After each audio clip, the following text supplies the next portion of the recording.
दोस्तों, यदि आप BSc third year fifth semester botany के स्टूडेंट हैं और आपके एग्ज़ाम हो रहे हैं या फिर एग्ज़ाम होने वाले हैं तो आपके लिए आज का वीडियो बहुत ही इम्पॉर्टेंट है।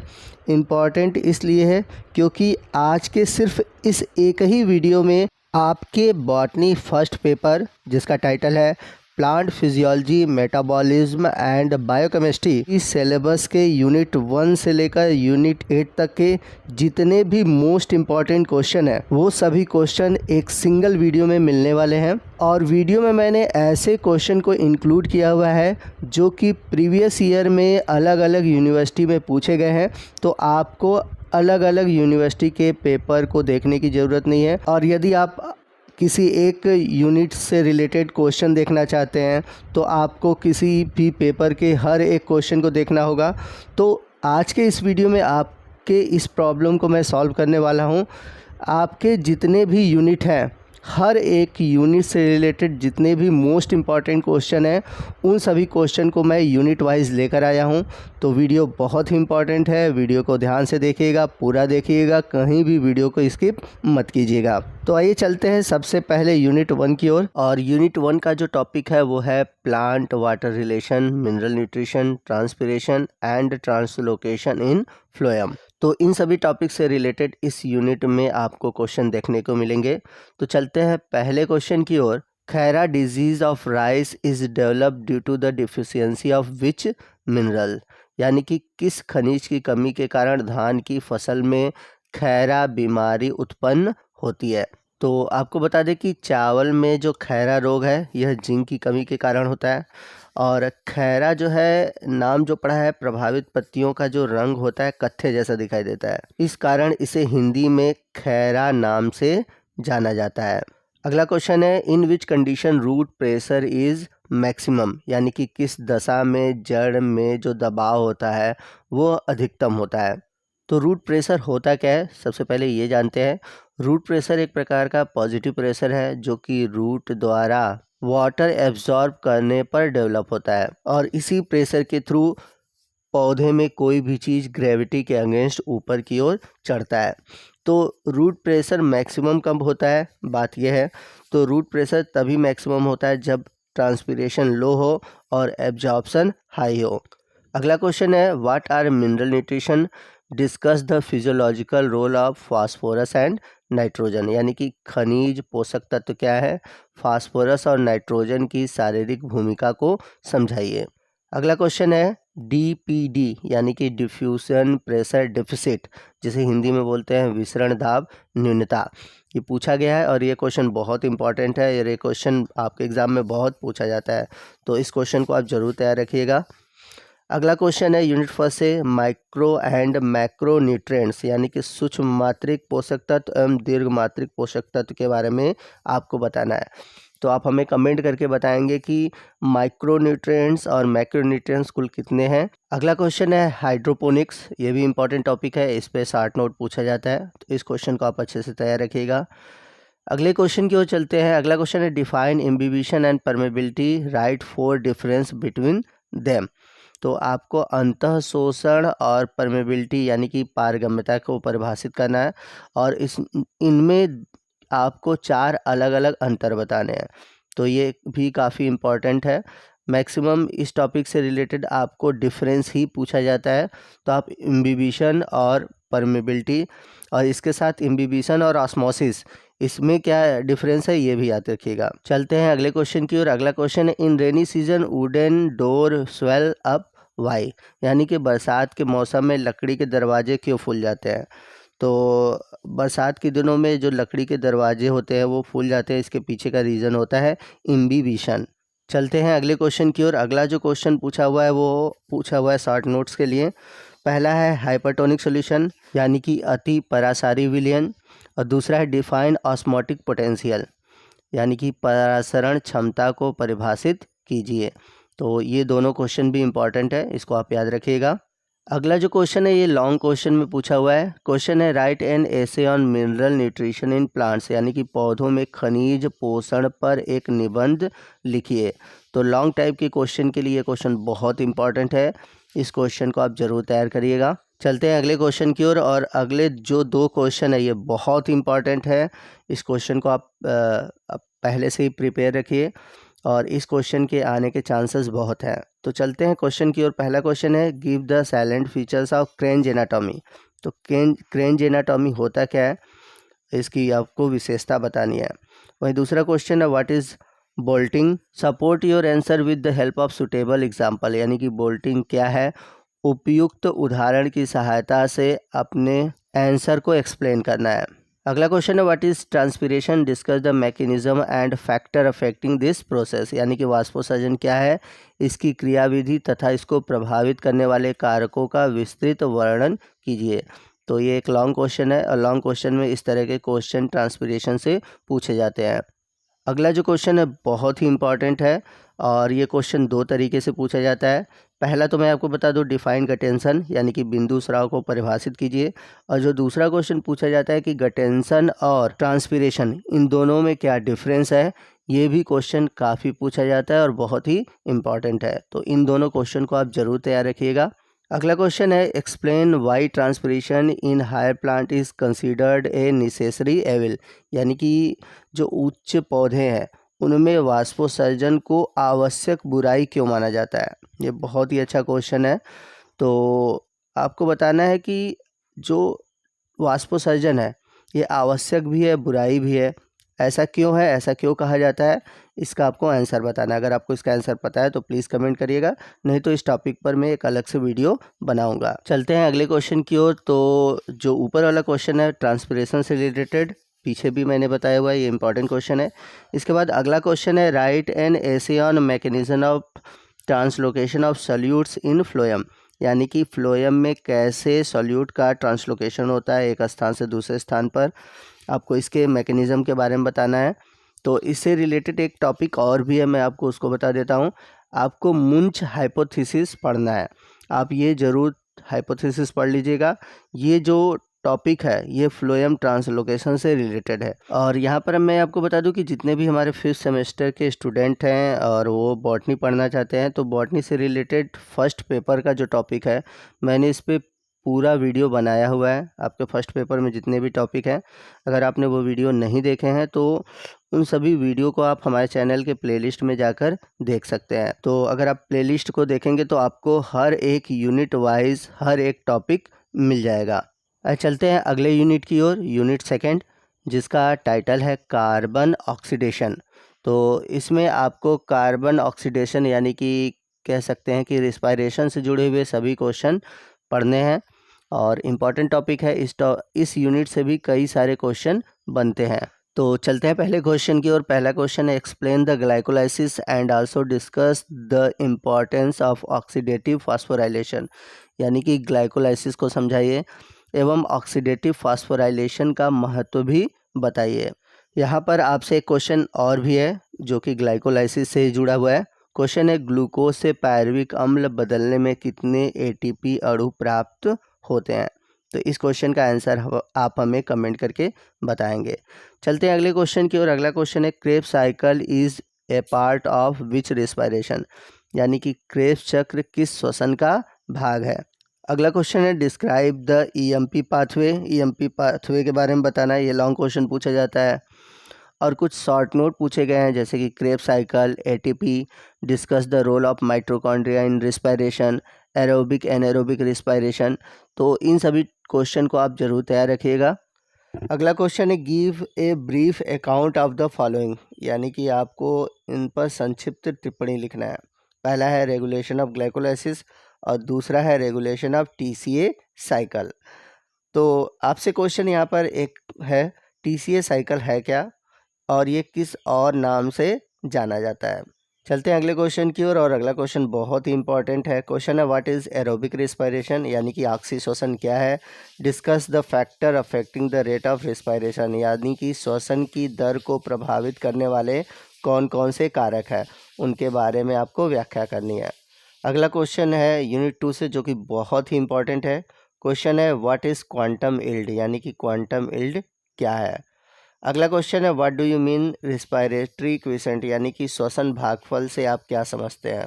तो रिस्पायरेटरी क्विसेंट को हम RQ के नाम से भी जानते हैं। यहाँ पर आपसे एक क्वेश्चन है कि किस सबस्टेंस का RQ वैल्यू 1 से कम होता है। तो अगर आपने RQ पढ़ा होगा तो आपको इसका आंसर ज़रूर पता होगा। अगर आपने नहीं पढ़ा है कि अलग अलग सबस्टेंस के RQ वैल्यू क्या होते हैं तो आप ज़रूर इसे पढ़ लीजिए, क्योंकि इस टॉपिक से रिलेटेड कई क्वेश्चन बनते हैं। अगला जो क्वेश्चन है वो है PO रेशियो। ये क्वेश्चन सिलेबस में न्यू मेंशन है और मुझे जहाँ तक लगता है कि आपके इस आने वाले एग्ज़ाम के लिए इम्पॉर्टेंट है, तो इस क्वेश्चन को आप ज़रूर तैयार रखिएगा। अब चलते हैं यूनिट 3 की ओर। तो यूनिट 3 का टाइटल है नाइट्रोजन मेटाबॉलिज्म।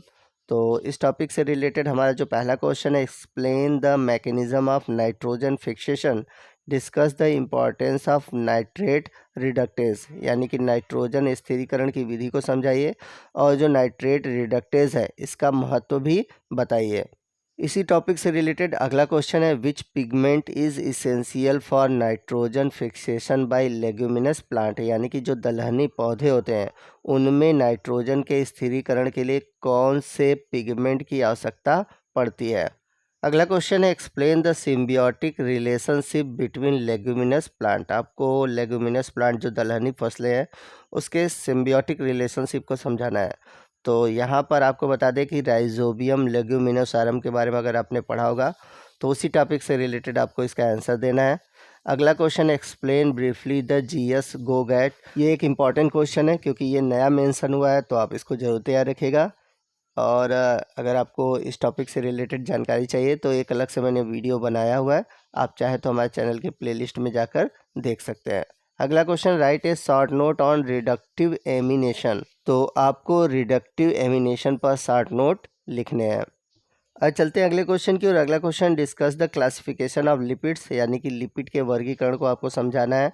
और इसके बाद जो अगला क्वेश्चन है जो कि फोटोसिंथेसिस से जुड़ा है, explain the Calvin cycle in detail and discuss it's importance, यानी कि कैल्विन चक्र को आपको डिटेल से समझाना है और इसके महत्व को भी बताना है। तो ये जो टॉपिक है ये फोटोसिंथेसिस से जुड़ा हुआ है और ये एक इम्पॉर्टेंट टॉपिक है, तो ज़रूर आप इस क्वेश्चन को तैयार रखिएगा। अगला क्वेश्चन है, discuss the anatomical physiological and biochemical differences between C3 and C4 plant, यानी कि C3 और C4 पौधों के आंतरिक कार्यकी और जैव रासायनिक अंतर को समझाइए। तो इससे पहले आप यूनिट फर्स्ट में मैंने एक क्वेश्चन बताया था क्रेंज एनाटॉमी, तो वो जो क्रेंज एनाटॉमी है वो फोटोसिंथेसिस से जुड़ा हुआ टॉपिक है। तो गलती से वो क्वेश्चन यूनिट फर्स्ट में मैंने लिखा हुआ है, लेकिन ये यूनिट 4 का टॉपिक है। अगला क्वेश्चन है, what would not be limiting factor for photosynthesis, यानी कि प्रकाश संश्लेषण के लिए कौन सा सीमित कारक नहीं होगा। अगला क्वेश्चन है, what is dark reaction, discuss the various step of Calvin cycle, यानी कि डार्क अभिक्रिया है क्या, कैल्विन चक्र के विभिन्न चरणों की व्याख्या कीजिए। ये क्वेश्चन इंपॉर्टेंट है और ये क्वेश्चन बार बार पूछा जाता है, तो आप इस क्वेश्चन को जरूर तैयार करिएगा। अगला क्वेश्चन है, describe the beta oxidation of fats. ये क्वेश्चन मोस्ट इम्पॉर्टेंट है और लिपिड मेटाबॉलिज्म से जुड़ा हुआ यही क्वेश्चन बहुत पूछा जाता है, बहुत रिपीट होता है। तो बीटा ऑक्सीडेशन ऑफ फैट्स ये जरूर याद रखिएगा। अगला क्वेश्चन है, write a short note on triglycerol. तो आपको ट्राईग्लिसरॉल पर शॉर्ट नोट लिखने हैं। अब चलते हैं अगले यूनिट की ओर, यूनिट 5 जिसका टाइटल है plant development movement dormancy and response. तो इससे जुड़े हुए कुछ इंपॉर्टेंट क्वेश्चन देखते हैं। चलते हैं पहले क्वेश्चन की ओर, write any account of phytochemical nature of the phytochrome and describe briefly the role in life of plant, यानी कि फाइटोक्रोम की भौतिक रासायनिक प्रकृति की विवेचना कीजिए तथा पौधों के जीवन में इसकी जो महत्व है उसको आप संक्षेप में समझाइए। तो क्वेश्चन, ये जो क्वेश्चन है ये लॉन्ग क्वेश्चन पूछा हुआ है, तो इम्पॉर्टेंट है, इसको आप तैयार रखिएगा। अगला जो क्वेश्चन है वो सीड डॉर्मेंसी से है। क्वेश्चन है, व्हाट इज सीड डॉर्मेंसी, बहुत इंपॉर्टेंट है शॉर्ट नोट के लिए। Right the causes and suggest the method for removal of seed dormancy, यानी कि सीड डॉर्मेंसी के कारण कौन कौन से हैं और इसको रिमूव करने का तरीका कौन सा है, इसके बारे में भी आपको बताना है। तो ये एक तरह से देखा जाए लॉन्ग क्वेश्चन है और ये क्वेश्चन अलग अलग करके शॉर्ट क्वेश्चन भी पूछा जा सकता है। अगला क्वेश्चन है, नेम टू ग्रोथ इनहिबिटर्स, यानी कि 2 विकास अवरोधक के नाम लिखिए। तो प्लांट हार्मोन्स अगर आपने पढ़ा होगा तो वहाँ पर ये टॉपिक बहुत पूछा जाता है, 2 इनहिबिटर हार्मोन्स के नाम। अगला क्वेश्चन है, seed that germinate only when the expose to certain specific wavelength of light are called. यानी कि वे बीज जो केवल प्रकाश की कुछ विशिष्ट तरंग दैर्घ्य के संपर्क में आने पर अंकुरित होते हैं वे कहलाते हैं। तो बहुत ही अच्छा क्वेश्चन है, ये क्वेश्चन पूछा गया है। तो इस क्वेश्चन का आंसर क्या होगा? अगर आपको पता है तो कमेंट करिएगा, नहीं पता है तो मैं इसका आंसर आपको कमेंट करके बताऊंगा। चलते हैं अगले यूनिट की ओर। यूनिट 6 है बायोमॉलिक्यूल्स। तो इससे रिलेटेड हमारा पहला क्वेश्चन है, define polysaccharide, discuss the structure function of cellulose. यानी कि पॉलीसेक्राइड को परिभाषित कीजिए और सेलुलोज की संरचना और कार्यों की व्याख्या कीजिए। अगला क्वेश्चन भी कार्बोहाइड्रेट्स है। क्वेश्चन है, right an essay on structural polysaccharide. यानी कि संरचनात्मक पॉलीसेक्राइड पर आपको डिटेल से लिखना है। आपको बता दें कि कार्बोहाइड्रेट से जुड़े हुए और भी कई टॉपिक हैं, जैसे कि sucrose, maltose, lactose, mannitol, sorbitol, hemicellulose, pectin, chitin, mucilaginous. तो ये इम्पॉर्टेंट है, स्टार्च है, तो आप इनको भी ज़रूर तैयार रखिएगा। शॉर्ट नोट में ये क्वेश्चन आ सकते हैं। चलते हैं यूनिट 7 की ओर। यूनिट 7 का जो टाइटल है वो है प्रोटीन एंड न्यूक्लिक एसिड। तो इससे जुड़ा हुआ पहला क्वेश्चन है, बायोलॉजिकल इंपॉर्टेंट ऑफ आरएनए।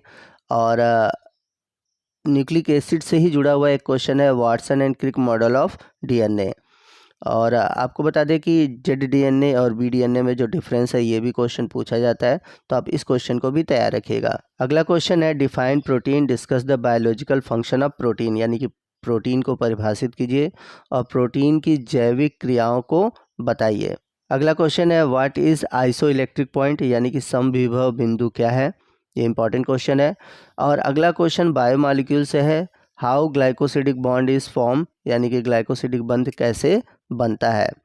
अगला जो क्वेश्चन है ये बहुत ही इंपॉर्टेंट है, इस क्वेश्चन को आप जरूर तैयार करिएगा। क्वेश्चन है, the clover leaf structure of which RNA. यानी कि किस आरएनए का जो स्ट्रक्चर है वो तिपतिया घास की पत्ती की संरचना की तरह पाई जाती है। तो टीआरएनए के बारे में आपसे पूछा हुआ है, टीआरएनए की संरचना के बारे में आप जरूर पढ़ लीजिएगा। इसके क्लोवर लीफ मॉडल का जो है डिटेल में क्वेश्चन पूछा जाता है, तो ये क्वेश्चन आप जरूर तैयार रखिएगा। अब चलते हैं यूनिट 8 की ओर। यूनिट 8 में जो टॉपिक है वो है एंजाइम।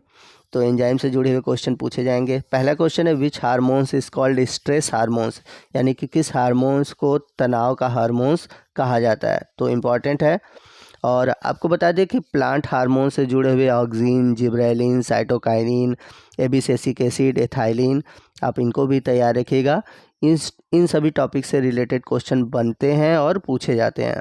चलते हैं एंजाइम से जुड़े हुए अगले क्वेश्चन की ओर, जो कि बहुत ही इंपॉर्टेंट है और ये कई बार एग्जाम में पूछा गया है। क्वेश्चन है, what is substrate specificity of enzyme, discuss lock and key hypothesis to explain the above process. यानी कि एंजाइम की सबस्ट्रेट विशेषता क्या है और इसके ताला चाबी की जो मैकेनिज्म है, यानी कि जो परिकल्पना है, उसकी व्याख्या करनी है। अगला क्वेश्चन एंजाइम से जुड़ा हुआ है, आपको कोफैक्टर और कोएंजाइम के बारे में बताना है और इन दोनों में क्या अंतर है आपको ये भी तैयार रखना है।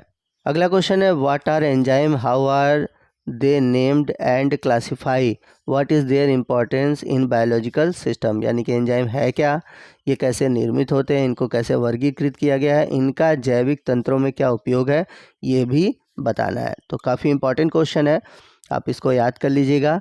और एंजाइम से जुड़े हुए कुछ और भी टॉपिक हैं, जैसे कि enzymes, phytonutrients, nutraceuticals, dietary supplements और एंटीऑक्सीडेंट, ये भी इस यूनिट से जुड़े हुए इंपॉर्टेंट क्वेश्चन हैं जो कि पूछे गए हैं और आप इनको तैयार रखिएगा। दोस्तों आपको बता दें कि बहुत सारे और भी क्वेश्चन हैं जो कि अभी बाकी हैं, और यदि आप चाहते हैं कि बाकी बचे हुए क्वेश्चन पर मैं वीडियो बनाऊं तो प्लीज़ कमेंट करिएगा। तो आपको आज का ये वीडियो कैसा लगा कमेंट करके ज़रूर बताइएगा। वीडियो अच्छा लगा हो तो वीडियो को प्लीज़ लाइक करिएगा, अपने दोस्तों में शेयर करिएगा, और कोई भी डाउट है आप हमसे कमेंट करके पूछ सकते हैं। तो मिलते हैं अगले वीडियो में अगले टॉपिक के साथ, तब तक के लिए जय हिंद, जय भारत।